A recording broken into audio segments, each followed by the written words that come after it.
Hello, everyone. Welcome to the GowayPro Travel Tales podcast. We're going to do a little run over the next period of time, focusing in on Africa. There's some negative news out there at the moment about Africa. We'll touch on that in a minute, just so everyone's aware of why I say that. But we're going to talk about, with some of our Goway destination specialists, areas that maybe people don't think about immediately when they think Africa. Some are, the lesser known countries, or maybe not lesser known, less traveled companies. And today, joining me from Georgia, not the state of Georgia, the country of Georgia, is one of our long-term destination specialists in the Africa team, Yael. Yael, how long have you been with Goway, actually? Well, I've been here twice. Twice. So Okay. my current run, I'm what they call a boomeranger. Yep. So my first run was from 2009 to 2011, and then I moved to South Africa for 6 years, and then I came back to Goway in 2017. So it's been 10 years. Just Wow. celebrated my 10-year actually like 20 days ago. Oh, well, congratulations on that. Thank you So very much. when you say you came back, because I think if memory serves me correctly, you were here in Toronto at one stage. Is that right? Not 10 years ago, no. So No. I haven't lived in Toronto since 2011. Oh, yeah. Okay. But you were in the office at one stage, were you not? Or am I I? popped in. I was in for like retraining for 3 months Oh, okay. in But, 2017, but other than that, I've been a remote worker. but I've been a remote worker since before remote workers were really a oh, thing. okay. Oh, yeah. Oh, for some reason, I thought you were like you lived in Toronto prior to all that. So where were you before you ended up in Georgia? I was in Israel for 2.5 years, Hmm. and before that, I was in South Africa for 6 years. So when you went to South Africa, you weren't with us. You were just down there doing your thing. I was with a local company, yeah. Oh, right. Okay. Okay. So that's also Also, goes. also a safari company, actually. Oh, okay. So that goes to just highlight the expertise that's within Goway. That apart from being trained to death on the respective destinations that our destination specialists focus in and on, many of them, as Yael has actually lived in destination. Now you're in South Africa, but today we're going to talk about two again lesser traveled destinations, Botswana and Zimbabwe. So, from your experience selling Africa, 10 years with Goway and many other years, as you just mentioned, when people normally come to you, what would be the most popular countries that you deal with before we get into our two countries of destination today? Our most popular countries in the Africa and Middle East department are South Africa, Kenya, Tanzania, and Egypt. Right. So, there you have a spread of Southern Africa, what's generally termed as East Africa, and North Africa. Well, Egypt is often just Egypt. It's not really dumped into a geographical region. But as Yael mentioned, they're the sort of the biggies. So let's sort of do a bit of role playing, Yael. So I come to you as an agent, and I have a client who's travelled extensively to Africa. Again, the continent, not the country. And they're looking for something new, something different from the usual, which is the ones you just mentioned. Why would you steer them towards somewhere like Botswana and or Zimbabwe? So, interestingly, I actually had this very situation just a couple of months ago. A Hmm. family that had already been to East Africa, they'd already been to South Africa, and initially they did request another South Africa trip. I think just because they were in a rush, they were traveling. They wanted to travel in 2 months. It was a last minute inquiry, and they wanted to sort of, I guess, just go back. It was like a nice family vacation, all four adults, but still a family vacation. Hmm. And I immediately said, okay, well, why are they going back to South Africa when, especially at the time of year for like July, because literally just traveled. Why not go to a new destination? And I actually suggested Botswana. And one of the unique things about Botswana, firstly, Chobe National Park has the largest concentrated herds of elephants anywhere in any park. But more importantly, the Okavango Delta, which is a really exclusive experience you get to do the type of safari on what is called a makoro, which is a dugout canoe. So, and so you actually do your safari on the canoe, and you have what's called a poler, and that's the guy who takes the actual pole and steers you along, moves you along. And what makes the Okavango Delta so unique, it's the largest inland delta. And you actually do, as I mentioned, you do your safari on the actual uh, water. So the rains come in from the north and they spill over the Kalahari Desert. And if you look at it, it literally looks like a hand because the waterways, it just makes these waterway paths over the desert, and it doesn't have a body of water to spill out to. So it just stays over the desert during the dry season because the rains come down in the rainy season, and then the water just stays there during the dry season until it dries up, and then on and on it goes every year. So it's a very I mean, not all the waterways dry up every year. You can do the safari year long, but it is most ideal to do it in the dry season. Particularly high season is July to September.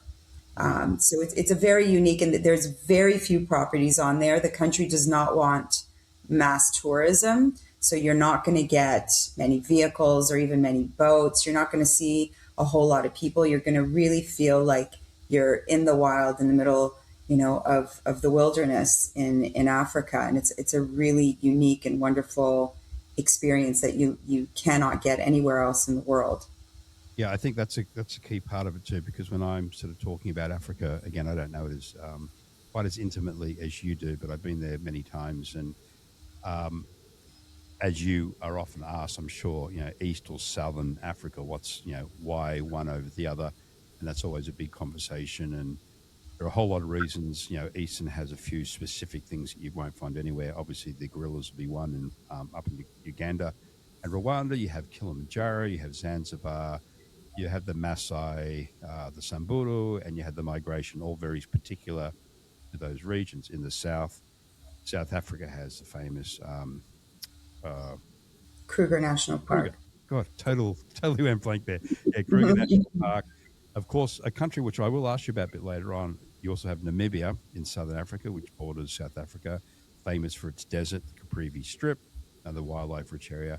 And then, as you just described, you have Botswana with the Delta, which is like there are other attractions which we'll also touch on, but that's its primary focus. And the attraction of that, as you just mentioned, it's a waterborne safari, which you will not get anywhere else in Africa, anywhere. Well, not say anywhere, but No, well, you will get other water safaris, like in yes, Chobe. You yeah, do good point. Yeah, the Chobe River safari, yeah, but not in a Makoro, not in a dugout canoe, not and not over these walls. So you're literally there's reeds, and you're traveling through reeds. It's a very very unique experience. yeah. Yeah. Yeah, as you say, so that's the big attraction to adding Botswana, because a lot of people, which I'm sure you'll attest to, if they've never been to Africa or the first time to Southern, they will want to do South Africa for all the big reasons: wineries, Kruger, Cape Town, etc. But literally next door to it is Namibia and Botswana and Zimbabwe, which we'll touch on as well, Zambia as well, or Zambia as well. Yeah, and and Mozambique as well. there we Listen go. to Swatini. Before you know it, you're in Kenya as well. Um, Yeah. but yeah, it is unique, and I think that's one of the biggest attractions. That it's a different type of wildlife experience, particularly Yes. if you're only going to base yourself in Southern Africa. Now, I agree. I was at Chobe last year, and yes, it is a waterborne, but as you say, it's a completely different type of waterborne environment because the whole region is this delta, as you say, uh, and also the accommodations, which you can speak to, are a little bit different because you have everything from, if we have someone on a budget, 3-star all the way up to beautiful 5-star luxuries. Now, I haven't been to the Delta since I was Yeah. a backpacker. So can you actually talk about the accommodation choices that you can have in and around the Delta? They do have some 3-star options, but even the 3-star options, quite honestly, unless you're doing like an overland tour and it's like camping or basically camping, Hmm. even the 3-star options, it is a relatively upmarket experience. Okay. And this is, again, because the government does not want mass tourism in this area, they charge a very high fee for the lodges just to rent out the concessions. Right. So, Sorry sorry? to interrupt. So you're saying it is a conscious decision by the government to keep Yes, prices not crazy high, but up there to discourage mass tourism. yes, Ah, yes, so there's yes. another advantage as well. So that would lead to, I would assume that, well, naturally there will be less safari people, less travelers going into Botswana. 100%. Okay, that's interesting. I Okay. mean, with the exception of Chobe. With Chobe, yeah. I mean, it's not mass tourism in the way that Kenya and Tanzania is mass tourism, but it would be the busiest park by far, and you will see other vehicles there. yeah, Also, because of its proximity to Victoria Falls, it's just like they border Chobe, as you know, Chobe and Victoria Falls, they border each other. So within like an hour and a half from Victoria Falls, you get to Chobe.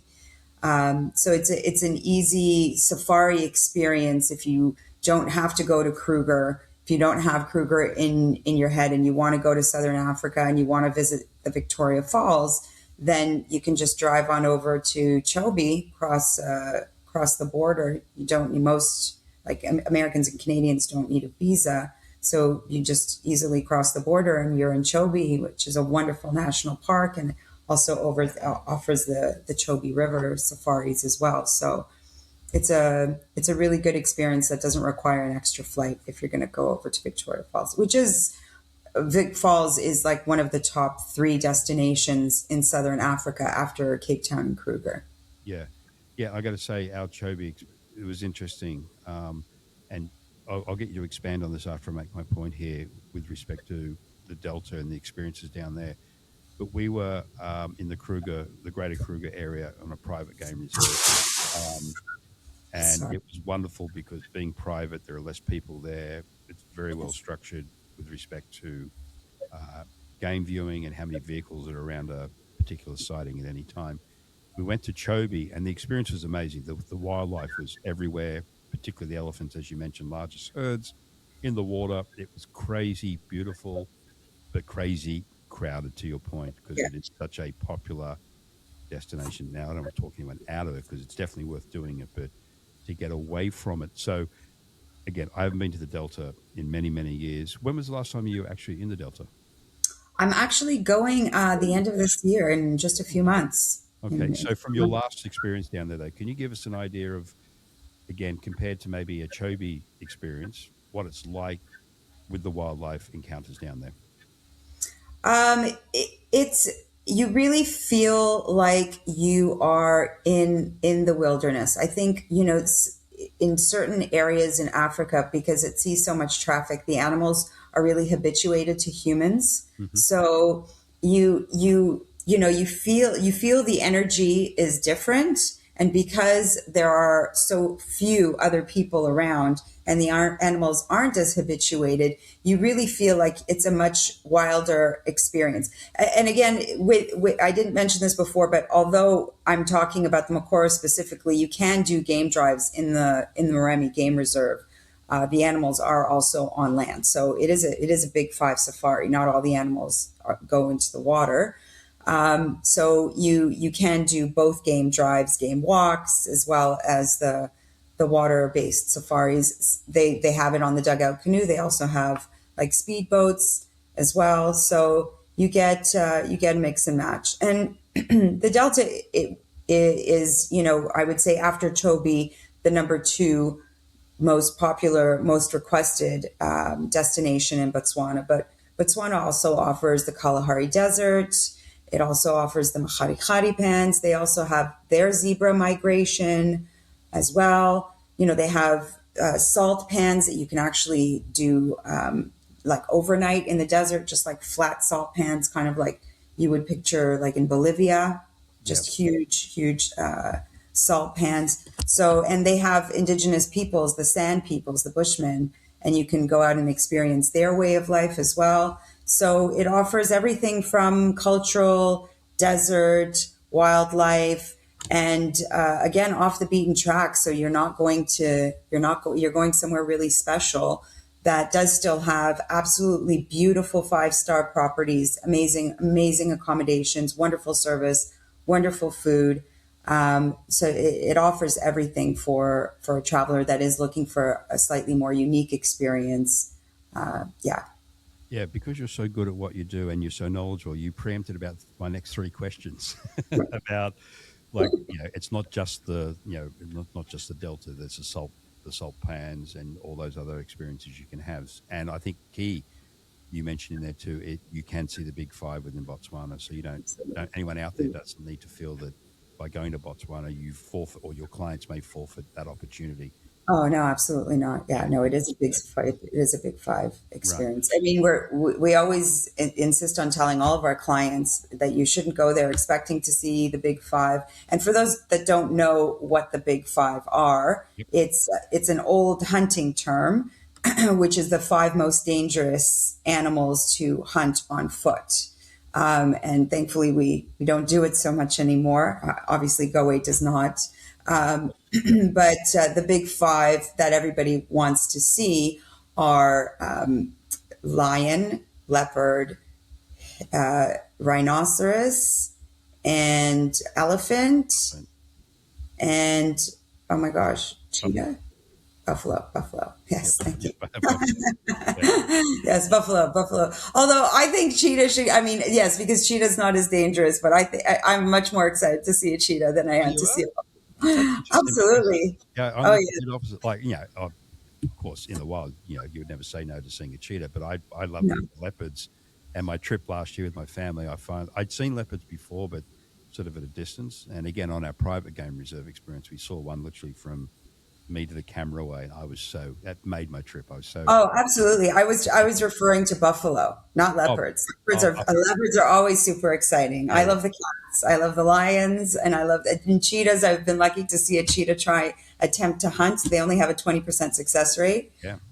but to see them run like whatever it is, 100 kilometers an hour is a spectacular sight, and I have been lucky to see it Okay, once. Yeah. let me ask you this as a complete aside, and this has nothing to do with necessarily bots or southern or eastern, like your experiences in Africa. What would be, because you've traveled there, how many times? Do you have a number of how many times you've been to an African country? Uh, I I don't know. I mean, I've been to Kenya and Tanzania and Uganda and Namibia and South Africa and Zambia and Zimbabwe and Botswana and Egypt and Ethiopia for a minute. Nice. So I've been to I've been to most of the destinations that Morocco, which is also Africa. So I've been to most of them. Excuse me. Okay, Yeah. so let me ask you this then. If there is one that you can recount, what would be your most memorable wildlife encounter or experience? Um, Is there something uh, that sticks out as, like if you're sitting around the bar and talking about it, like a I close think encounter or an Um, emotional encounter? I did have, I think one that sticks out in my head. I mean, when I went to Zambia last year, I got to see wild dog for the first time, Okay. painted dogs. So that was an incredible experience for me.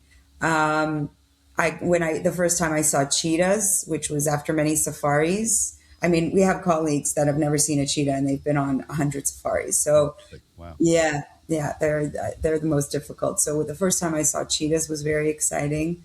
When I saw four cheetahs in drinking, that was very exciting. The first time I saw a giraffe, giraffe drinking, they have these Yeah. awkward legs. Well, that's a good point because, talk about stories around the bar. I remember years ago, and it's something I still talk about now, about, if someone asks you about wildlife, what to see, because, the rarest sightings are very, very exciting. Wild dogs, cheetahs, etc. But I remember my first trip to Africa. I was overlanding, got on the truck, and we're driving and get out of the cities, and you start seeing the wildlife, and you see a giraffe, and everyone's up, cameras are going. 3 or 4 days later, someone says giraffe, and everyone, yeah, whatever, seen a giraffe. It becomes quite boring with certain animals. But on my recent trip, I'm always excited to see a giraffe. A oh, you giraffe is one of my favorites, all actually. right, Yeah, there you I go. absolutely love. I will never not be excited to Ah, see a giraffe. I see, think Impala is like the first, when you first go on a safari, yeah, that's the first thing. And people call them McDonald's. It's like a term Yes. Yeah. impala in McDonald's because they're everywhere, and the predators just pick them off. Yeah. Yeah. But even impala, I think often on safari, especially for first timers, they just want to see as much as possible, Yes. and they're just excited to see something, and then they'll want to take pictures and move on. But the real magic happens when you actually sit there and just watch them doing their business. One example is when I was in Victoria Falls and I stayed at the Victoria Falls Safari Lodge, and it overlooks this gorgeous water hole. And I saw two bull elephants fighting over a female Oh. because I just got to sit there and watch them, which, you wouldn't get to necessarily do on a game drive because people just want to move on. And I saw them do this whole fight, and then I saw the one bull elephant that won, and then he went over to the female, and she wasn't interested. So it was a whole soap opera scene. And that was something that always sticks out in my head. One time when I was in Chobe, we turned a corner quite quickly, and we surprised like a teenager elephant, and he was literally like right up to our vehicle. We just turned him, and it was one of those moments where you and the animal have the exact same reaction. We were just as shocked to see him as he was to see us. And all of us froze, all of us in the car, and the elephant just froze there for a few seconds until he just, trumpeted and like ran away. So that was a really exciting experience too. So, there's so many, actually. There really are just so many. Yeah, and that's what I was saying. Like, is there anything that sticks out? Because, particularly with wildlife in Africa, it can be literally, you can have dry days, so to speak, and you can have days where, like an example, our trip last year, we drove into our lodge. I think within 18 hours, we'd seen the big five within 18 hours. And it was very, very lucky, of course. And then you have people, as you say, who've been down there, maybe not seen the big five or never seen a cheetah. I just want to get back to the giraffe thing too, because I had, seen them. Beautiful animals without a doubt, but I'd never seen them, at least up close, in that drinking position. And 2 points here. One, that was very unique. I've got a beautiful photo, one of my favorite photos from the trip, of him across the way drinking in the spread eagle position. But two, I think it's a very important point that you brought up. Anywhere in the world, but particularly Africa on safari, is stopping and watching. Basically stopping and smelling the roses. Because as you say, the safari, they're not fast paced, but it's, you get to a sighting and animals are animals. They'll either hang around or they won't. Or in the private game reserves, you have a limited time because they want to share the experience with other safari vehicles. I think it's important when accommodation is looked at that we stayed at some very high-end lodges, but they weren't around a waterhole. And then we stayed at sort of a more sort of 3.5, 4-star around a waterhole. And we found the wildlife interactions were so much better at the waterhole situations, to your point, that we could sit there and have lunch and watch the animals come in and sit there for an hour or two and maybe not do the afternoon safari, just sit around the waterhole and watch elephants walk in, maybe a hunt happen if you're really lucky, all that type of thing. So going back to the it's called an armchair safari. There you go. Beautiful. Choice. Armchair safari, because we were sitting in armchairs actually watching it happen. So on that note, back to the accommodation choices in the Delta, because I would assume, again, having not been there for such a long time, that a lot of the accommodation choices literally sit on the Delta, so therefore you're around a ginormous waterhole, for want of a better term. So the opportunities to see wildlife from your accommodation would be abundant in the Delta? Yeah. Yeah. Sure. Yeah, absolutely. Depending on where you are, but yeah, absolutely. And you also have to fly into them. Yes. Yeah, I wanted to bring that up as well. Yeah. Yeah. So, can you just explain how you get into the Delta? So you have to take what's called a bush flight. So there are these tiny little Cessna planes that they often use in the more remote areas of Africa. So they have them in Kenya and Tanzania, and they have them in Botswana. They have a couple in Zimbabwe, but mainly those areas. And they're very small planes, and they're not, it's not like a scheduled airline because it's just a Cessna plane. So it's almost like a charter flight, but they are scheduled charters, and they'll kind of work around whatever time you land. So if you're flying into Maun Airport or into Kasane Airport, or you're riding in, so you'll never get the exact flight time with Botswana flights because they'll work around when the passengers are flying out, and then they'll schedule the flights based on where their passengers are connecting out of those flights, out of those destinations. And so, and they're small planes. You have to take a duffel bag. You're not. I just bought a new garment bag actually for my upcoming trip. You can't have any wheels. You have very strict weight limitations. It's up to 20 kilograms. If you want to even take 20 kilograms on a soft-sided bag with no wheels, and you don't. Another thing about a safari is a lot of people like to pack a lot, but you really don't need to on a safari. Everything is super duper casual. You can wear the same thing over and over again. The hotels have laundry facilities, so you can just wash it and wear it. I mean, you're not dressing up for dinner. The lions don't care what your hair looks like. You don't have to worry. It's very casual, pack light, that's, Yeah, for sure. And yeah, you're 100%. Of course, if you want to dress up, you can, but particularly in Botswana and certain areas, be very, very conscious of. you'll feel very out of place if you dress up. Yeah, good point. Yeah, we did have someone at one of the lodges who was very dolled up, and they were happy and good on them, but it did look out of place. Yeah, it is out of place. But it's nice. It's this 5-star destination. How many 5-star destinations can you go to in the world where you don't need to dress up? You don't need to worry about what you look like. It's probably the only continent in the world where you can really do that for your entire stay and not worry about what you look like. It's quite freeing. Everything is casual. Everything is relaxed, even though you're having fine dining and 5-star accommodations. Yeah, because you'll eat out the bomas, which are the sort of outdoor eating environments. You don't really want to be with your jewelry and oh gosh, no.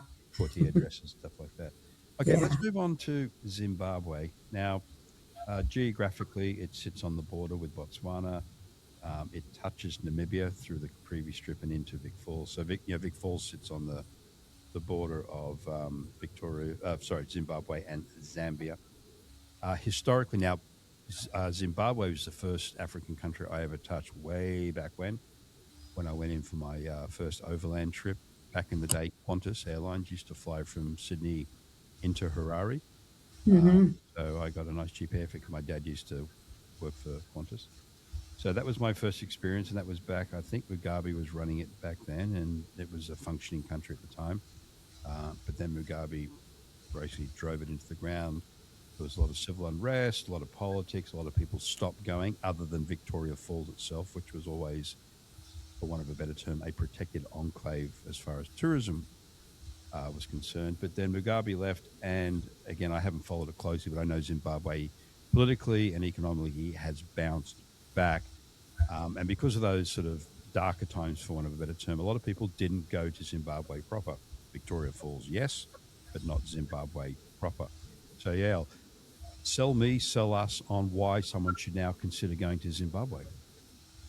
Zimbabwe is a fabulous destination, and it is very unfortunate that more people don't explore it more beyond Victoria Falls. And it's important to note that even though it has had some civil unrest and whatnot, it mainly was really just centered in Harare, which isn't a tourist destination.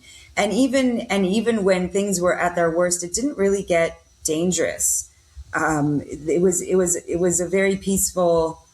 I would say, in terms of how it affected the population, it was a peaceful transition of power.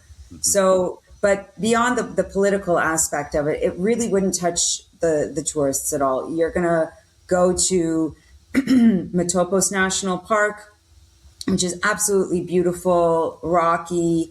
It's actually where Cecil Rhodes was buried, and you can go to his burial site, and you can see why he wanted to be buried there, because it's absolutely beautiful. And it does have a national park that does have wildlife, but it's just a wonderfully beautiful area to visit. There's Wangi National Park, which is about 2.5 hours outside of Victoria Falls. So if you're in Victoria Falls, you're kind of sandwiched in between Chobe on one side and Wangi National Park on the other side. And people generally go to Chobe, which is unfortunate because Wangi National Park is huge. It's amazing, and you get that wild experience that I was saying before, where the animals are not as habituated to humans, but they do still come up. I mean, I stayed in a lodge there once that had its own swimming pool, and while I was there, the elephants were drinking from the swimming pool. People didn't even swim in the swimming pool. It was basically just for the elephants. And this bull elephant just came right up like he owned the place. And, we were all just kind of standing on the deck in shock as he walked up and he drank and, leave me alone. And off he went. So Wangi was made famous. I can't remember how many years ago now, maybe 6 or 7, when there was this American dentist hunter that went and he tempted this very famous lion of the national park to leave the national park so he could hunt him. Yeah. And do you remember that? I do. I think the lion's name was Cecil, actually. And because Wangi National Park, obviously there's no hunting allowed, so he had to get it out. So he coaxed it out, and then he hunted this very beloved, very famous lion of the park. I think it was 25 years old or something. So it was very, very sad. And that kind of brought a spotlight to Wangi National Park at the time.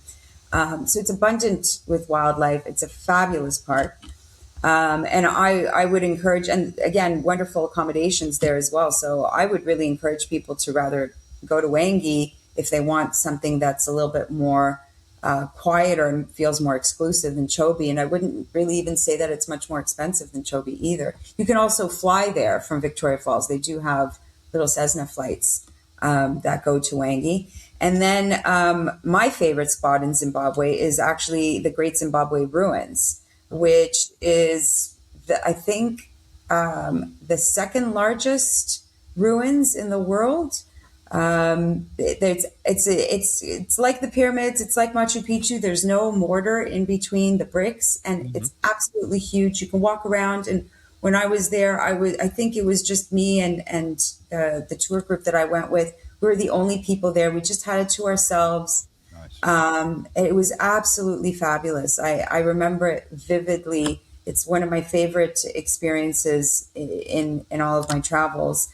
And it's a real shame that people don't go there more. But for those that do, it is also a little bit difficult to get to. It's quite far from everywhere, but it's absolutely worth it. And I would 100% recommend it to anybody in visiting Southern Africa if they have a bit of time and they're interested in prehistoric sites. Yeah, so as I said, I flew in there to start my overland trip forever ago. I had, I think, 10 days before the trip actually started. So I went up to Lake Kariba, which I know has changed dramatically since I was there, but it's famous and now for houseboats and elephants in the water. I stayed at this beautiful lodge. I can't remember its name. And I actually arrived apparently about a week after Clint Eastwood had just left with the film crew. He was down there filming one of his first directorial movies. Directorial debut. Thank you. Directorial movies, I think, was Great White Hunter, based on the other director, John Huston. So that was and there was a birding group there. So this is a little shout out to groups for Africa and particularly birding. So we go out and do our safaris, and they would do that as well. And they'd come back each night and sit there as a group and tick off all the birds they'd seen that day. I did some fishing on Lake Kariba. Yes, Kariba is famous for fishing. Yeah. Mana Pools as well. Did you get up to Mana Pools? Yes, I did on the actual overland trip. We went through Mana Pools. Correct me if I'm wrong. Is it Fish River Canyon? Is that in Zimbabwe? No, that's in Namibia. Oh, it's Namibia. Okay, sorry. Yeah, yes. I got my countries mixed up. Okay. I also had a beautiful memory too. We were in Bulawayo, which is a city within Zimbabwe, and I don't think there's much there from a tourist point of view. I think we were. No, but that's where you would land if you're going to travel through the Great Zim Ruins and Matopos National Park and Wangi. Yeah. That's the trip that I did. I also landed in Bulawayo, and then we went through Great Zim and Matopos and Wangi, and then ended in Vic Falls, which is an absolutely fabulous trip to do. Yeah. So, I went up to Lake Kariba before the overland. Then we did from Harare. We started the overland trip, and we did Great Zim Ruins, Manu, where you said roads were buried. Maniples. Yeah, Manipools, excuse me. And where'd you lead off with? Where Rhodes is buried? Where was that? Where's that again? That's in Matopos National Yeah, Park. we did all that. Then we drove into Big Falls and did all the usual backpacking stuff, rafting and microlighting and whatnot. And my point is, it was back then. It was sort of still a very unknown country from a traveler's point of view. I think it's remained that way because of the political unrest. So it's a beautiful country, lots to see. And I think, you brought up yourself that it's quieter than the bigger or its bigger neighbour of South Africa. So for both Bots and Zimbabwe, they're good destinations. And again, for those who have been listening to our podcasts and webinars of late, we keep saying, or I keep saying, because we keep hearing it from clients out there, and you could probably attest to this as well, that agents and in turn their clients are coming, I want to go somewhere where it's not as touristed, not as busy. So Botswana and Zimbabwe would be good opportunities or good options for that vibe. I think something Yael's brought up continuously through her points is that you'll find the animals more wild, less habituated, as to use your terminology as well. Am I fair in that assessment of those two countries? Yes, absolutely. Yes. Yeah. You really, I think a lot of people think, it's strange what people think about safaris, what they have in mind. I mean, some clients think that the animals are just waiting for them when they drive out into the park. Yeah. and then, others have no idea what they're getting into at all. And some people are more comfortable going to a busier park, or, want to tick off something from their bucket list, which is great. If you want to tick off the Serengeti, I'm certainly not going to discourage anybody from doing that. But for those clients that are looking for something more unique, more off the beaten path, feeling actually like, that you're very in a remote space, really getting away from humans, and you really feel like you are in the wild, both of these countries are excellent options for it. How does Zim compare cost-wise to Botswana or to South Africa for that matter? Zimbabwe is more affordable than Botswana. Again, it depends on where you're going. Manipools and Kariba are probably the exception. Those are more expensive, but they are quite off the beaten path. So you would either need a private vehicle or you would do like an overland tour. So if you do an overland tour, then you can do that relatively inexpensively. It's going to be like a longer tour, maybe 10 days, 2 weeks, depending. So, Zim is more affordable, but it's not, compared to South Africa, it's more expensive. Zim uses US dollars, is based on US dollars, whereas South Africa is based on their rand, which declines on a regular basis, loses its value on a regular basis. So they kind of always increase their prices a little bit more to kind of match up with what the USD would pay. But yeah, I would say of the three, or in Southern Africa in general, South Africa would be the most affordable and easiest destination to get around because it has the largest population by far. I believe it's up to 60 million now. So they have a lot more domestic flights. It's a lot easier to get around. And then the hotels generally are more affordable. Yeah. Okay, so on the scale, let's throw Namibia in there as well. So Botswana would probably be the more expensive of the destinations. Would it be Zim or Namibia next, from a cost point of view? After Botswana, I would say Zimbabwe. Namibia depends on how you do Namibia. So Namibia used to be a German colony. Yep. And so you have a lot of Germans going there, and Germans like to self-drive. So it's very popular to do self-drives in Namibia. Okay. But it's because, most of it is just one long desert road. It's also gravel often. So if you don't mind a bumpy gravel ride, and, you should get like a good 4x4 vehicle, you can, it feels endless. You're driving through, especially if you're going all the way south from all the way south, like Orange River, all the way north up to Etosha. It's very very long drive. So if you don't mind driving in between destinations or taking transfers, assuming that you're going to be on the road for hours and hours, then if you do like an hour, even a private tour, I would say is quite affordable.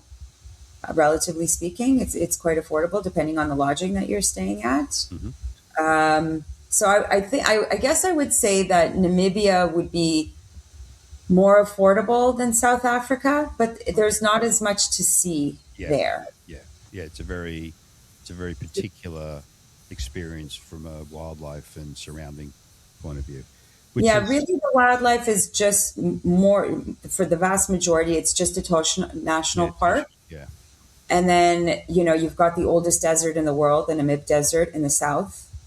Windhoek, the capital city, not super exciting for tourists. So generally, they'll maybe just stay a night or two. And then there's Swakopmund, which is kind of in the middle. So Etosha is up here, and the Namib Desert is down here, and then in the middle is Swakopmund, which is like the seaside town with beaches, and the desert meets the beach. And it's kind of like Victoria Falls in that there's a lot of adventure activities in Swakopmund.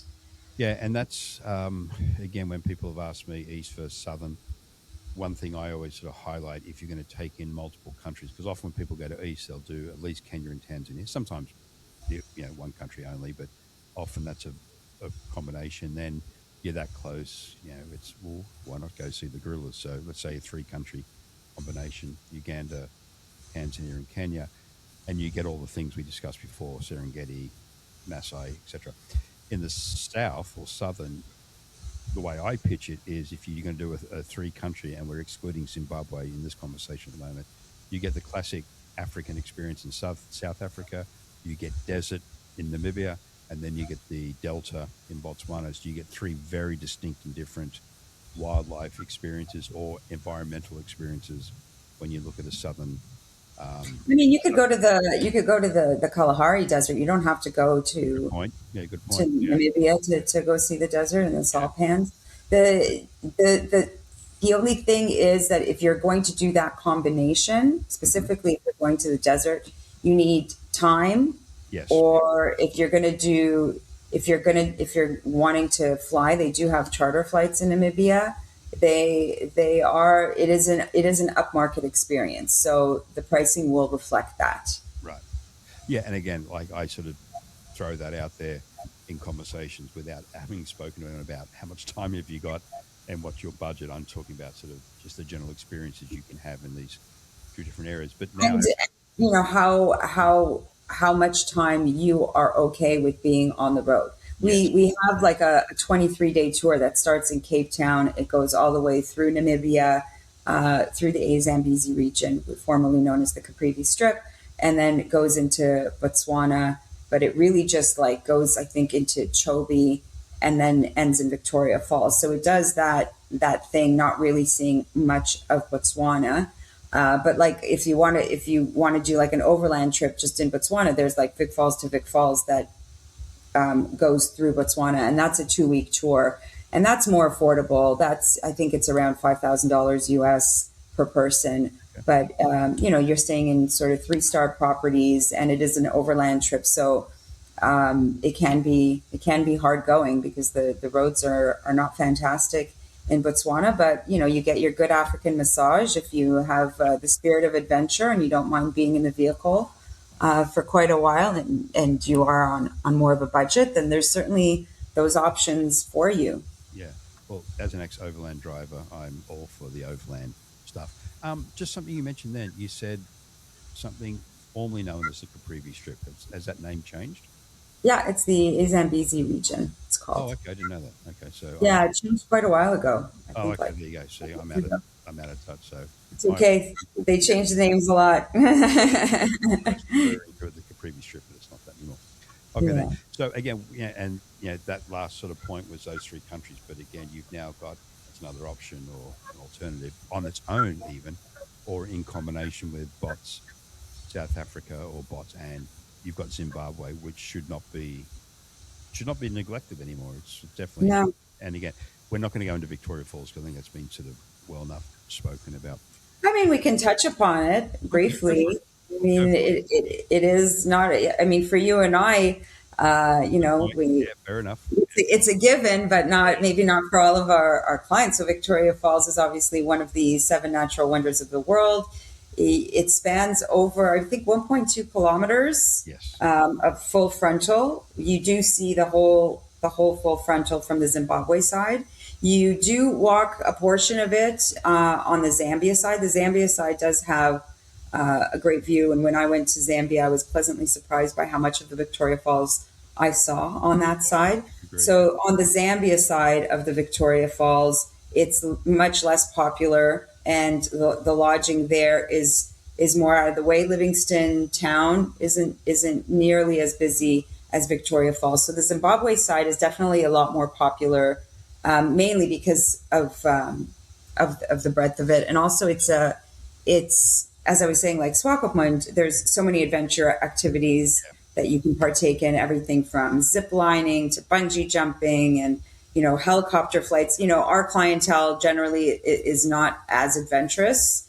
So generally speaking, we do the Victoria Falls tour, which takes about 2 hours. Then you can do like a sunset river cruise on the Zambezi River, which is also a wildlife experience. If you're lucky, usually you'll get to see, maybe some hippos, maybe some crocs, a couple of ellies if you're lucky.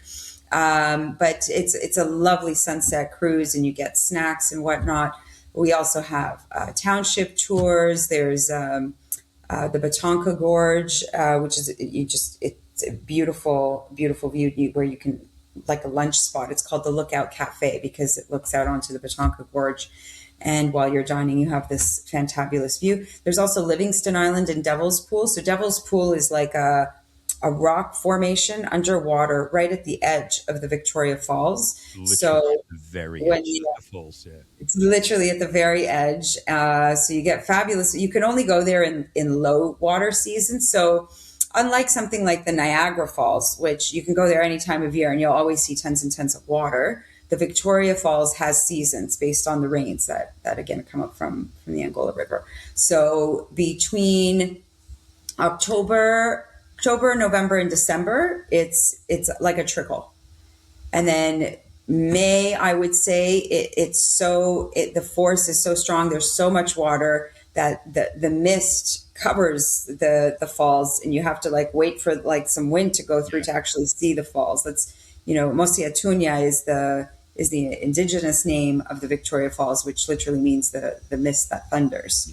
Because the mist, I mean, even when you're flying in to Victoria Falls, and I'm sure you've seen it, you can see the Victoria Falls just because of the massive mist above the falls. Well, Both times that I was there, or 3 times that I was there, it was high season, so the mist was absolutely incredible. They do give you raincoats because you will otherwise get a little bit wet. We were there in May last year, Yes. and we drove in from Chobe, and I remember pointing out to my kids, look, there it is. You can see it in the distance, and as you say, the mist was there. And to your point, when we walked around the falls, we rented raincoats from the little vendors outside the entrance, and yeah, it was literally thundering. The water level was very, very high, and it was amazing. My kids loved it. It was just one of the highlights of the trip. It's an amazing site. Absolutely. Yeah. You can also do a dinner so the bridge, as you mentioned, the Victoria Falls Bridge is what joins Zambia and Zimbabwe. That's the bridge that you would actually jump off of if you're doing like the bungee jumping. But you can also do like what's called a bush tracks dinner. So it's a train that goes in between the two countries as you're dining. Yeah, they have. Yeah, it's a lovely, lovely experience, and it's like fine dining, like a 5-course dinner. It's very, very posh. I'm gonna have to speak to my travel agent Moira Smith. She never mentioned that to me. I'm sure she knows about it. She absolutely knows about it. Yes. They have elephant interaction experiences, so we don't do elephant rides anymore. But they do have like elephant interactions. Basically, you see the elephants, but you don't have. We have a very strict animal welfare policy here at Goway's. I'm sure you're aware. Yep. For the benefit of the animals, and so that's the ethical way for you to see the elephants, because it is an elephant sanctuary. These elephants were rescued many years ago. And they actually have the Victoria Falls National Park, so you can do a little safari. You don't have to go into Chobe. You know, you can do a walking safari. You can do an afternoon safari. It's obviously the wildlife is not as abundant as in Chobe or Wangi or proper safari kind of thing. But if you just want to go for a few hours and see some animals and have like a small safari experience, it's very nice.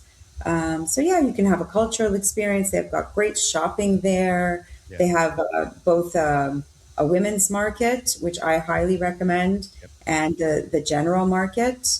The women's market is a lot less crowded and a lot less. How should I put it? The salespeople Less kind of let you be. Yeah. Yes, they let you be, and they kind of just let you browse, and yeah, it was a much more enjoyable experience for me personally. The town itself is very small. It's kind of like Niagara Falls. It's the whole town is built basically for the purpose of the falls. So there's not really much outside of it other than the township, and there's a village. You can visit the local Yeah, I was village. surprised about that because, again, my first experience was many, many years ago, and I remember it being a lot more hustle and bustle from a backpacker adventure type thing. It's definitely gone more upmarket. But when I went back, I thought, like a lot of towns, it would have expanded, whereas Livingston has, because it's quite a commercial city versus a tourist town of Big Falls on the Zimbabwe side. But you're right, it hadn't really expanded much, which I found surprising. Yeah, no, it really hasn't. I mean, I think it's more like a lot of hotels have gotten out of the main Victoria Falls area, Yeah, which is nice because you don't need to be right in the town, because like you said, the town is not that exciting. yeah, But like the Old Drift Lodge, which is right by the river, and Elephant Camp, which are both exclusive 5-star experiences, and they're all inclusive. They include all of your meals and all of your excursions. So those properties are absolutely amazing, and sometimes they even offer stay two, pay three, sorry, stay three, pay two, so you get one night free if you stay 3 nights. And they're absolutely amazing, totally 5-star properties. And then you have other properties like the Victoria Falls Hotel, which is like the grand old lady. old lady. Yep. Yeah, beautiful colonial property. So yeah, lots. There's a reason why Victoria Falls is as popular as it is, and it Yeah, definitely deserves its place as the top three in Southern Africa for yeah, for sure. sure. Now we stayed at the Victoria Falls Lodge, which is, as you mentioned, it's one of the hotels outside of town, and it's right next door to a golf course because my boys love playing golf. So we all had a round of golf and saw the sort of ubiquitous monkeys and the pumbas, the little warthogs all over the.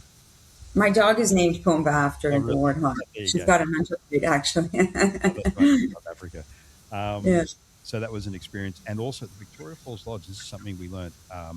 There's a waterhole. You're not right by it, but it's sort of in the distance, and they've got Well, telescopes. if you're at the restaurant, you're overlooking the water Yes, hole. You're talking about the Victoria Falls Safari Lodge, right? yes, yes. Sorry. Yes. So we're a little bit further back, but they have a vulture feeding Yes. exhibition, for want of a better term, every day. And I learnt, or we all learnt, that vultures are actually, if not endangered, they're on the, yeah, not endangered. There's a, On the brink. yeah, well, there's a middle ground where they're Yeah. under pressure, which I found surprising because you would think vultures were everywhere in Africa, but no, because a whole lot of reasons.